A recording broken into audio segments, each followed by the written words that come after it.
I've always said, if my story can give somebody else hope, my challenges can give hope to somebody else, I'm thrilled to share it.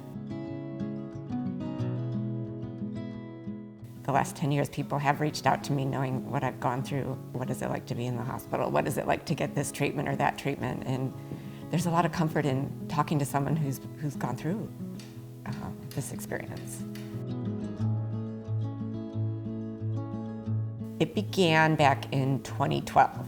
I have a wonderful family. David has a wonderful career. I have my little dermatology practice here in St. Helena.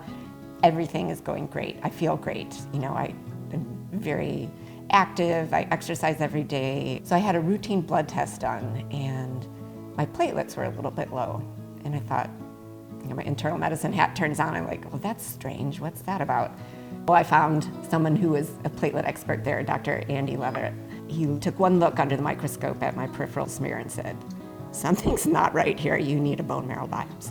And when I was getting the results, and Andy sat me down and said, it looks like you have myelodysplastic syndrome, MDS, and you're going to need a bone marrow transplant, and that's going to be in your future. And my heart just stopped. Right after the diagnosis, we were able to reach out to the V Foundation and talk to every expert in the country. So we went all the way around trying to, figure out the absolute best thing to do and timing, and went full circle and came back to UCSF. But Right. The V Foundation was a wonderful, amazing resource, and really brought us peace in that our decisions were solid.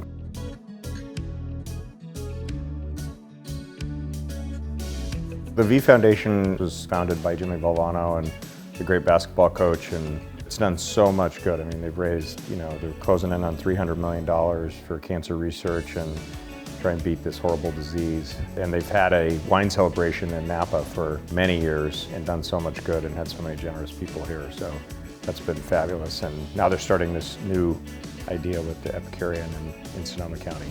We're happy to help and be a little part of it. And they've helped us tremendously.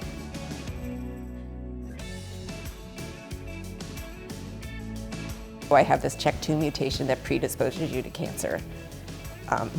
But in my blood cells, my stem cells, they do profiling of those, and I have a type of MDS that has a certain mutation. It's very uncommon, but when you have it, it's not good.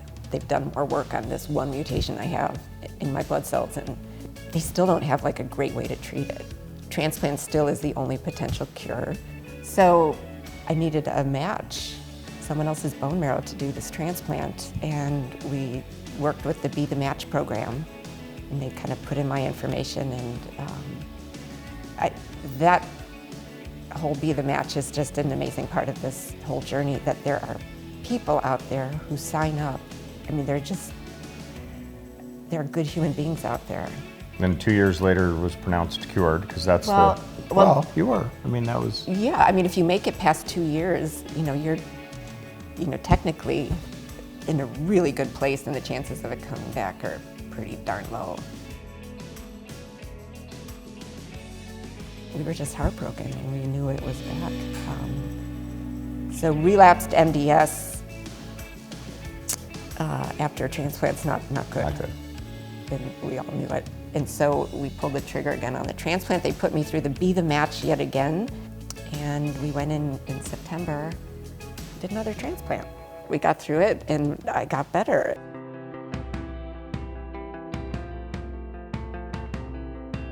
Silver Oak was founded in 1972 by my father and his winemaking partner.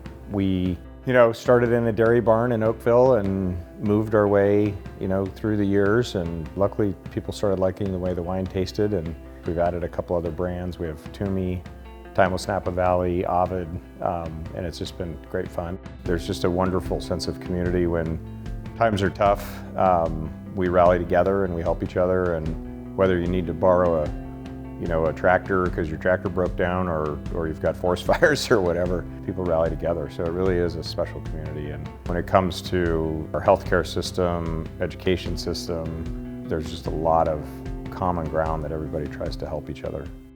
There are so many good things on the horizon in cancer treatments.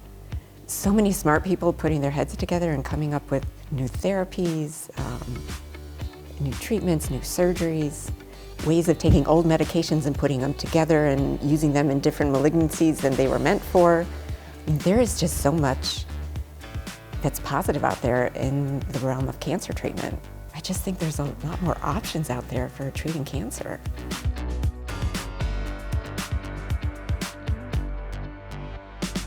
I'm just a fighter. I have too much to live for. I'm not ready to check out of this place yet. You go to medical school and do 2 residencies. It's like going through boot camp, and you just don't give up.